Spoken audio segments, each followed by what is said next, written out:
was called Unsinkable, a marvel of engineering, floating palace. But on the night of April 14, 1912, the RMS Titanic met a fate as tragic as it was unforgettable. Now, with new 3D reconstruction technology, we can piece together the final hours of the Titanic in stunning detail. Every movement, every failure, every second of the ship's fall into darkness. This is the full breakdown of how the Titanic really sank. The Titanic set sail from Southampton, England, on April 10, 1912, bound for New York City.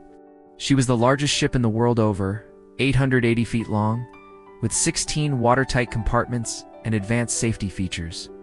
Designed to carry over 2,200 passengers and crew, she was luxury at sea. But beneath the beauty and elegance, a deadly flaw was about to be exposed. By the night of April 14th, Titanic was sailing at nearly full speed, 22.5 knots through the icy waters of the North Atlantic. Iceberg warnings had been received throughout the day, but Captain Edward Smith and his officers, confident in the ship's strength, chose not to significantly alter course. The sea was calm, the stars were bright, but danger was ahead. At 11:40 p.m., lookout Frederick Fleet spotted an iceberg directly in the ship's path. "Iceberg, right ahead," he shouted. The bridge reacted immediately. First Officer William Murdoch ordered a hard turn to port and engines full astern. But it was too late.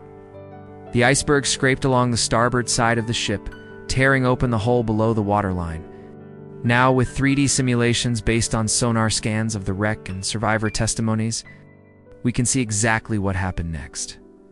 The iceberg didn't slice a giant gash as once believed. Instead, it caused a series of punctures and buckled seams along 5 forward compartments. Titanic was built to stay afloat with 4 compartments flooded, but not 5. Water began to pour in rapidly, silently. In the first 10 minutes after impact, thousands of gallons of icy water filled the lower decks. The ship began to tilt forward slightly, a shift imperceptible to many on board. Passengers continued to stroll the decks, unaware that the greatest maritime disaster in history had already begun. At midnight, distress signals were sent out. Nearby ships, including the Californian, were either too far or failed to respond in time. The Carpathia, 58 miles away, did begin steaming full speed to assist, but it would take over 4 hours to arrive. Back on board, lifeboats were being prepared. But Titanic's designers had only included 20 lifeboats, enough for about half the people on board. Worse, many boats were launched half full. Lifeboat drills had never been conducted, and panic and confusion reigned as crew tried to maintain order. By 1:00 a.m., the bow was clearly submerged. The tilt of the ship increased. The grand staircase flooded. Passengers and steerage struggled to find escape routes, many trapped below decks due to locked gates and poor communication. The ship's orchestra continued to play amid chaos. Around 2:00 a.m., the bow was completely underwater, stern lifted high into the air. In new 3D renderings, we can now see how the immense strain on the ship's middle caused the steel to twist and crack. The ship's structure couldn't bear the weight. At 2:18 a.m., Titanic broke into between the third and fourth funnels. The bow plunged rapidly into the depths, hitting the ocean floor at over 30 miles per hour, burying itself deep into the seabed. The stern bobbed briefly, then rose nearly vertical, before following the bow down into the cold blackness of the Atlantic.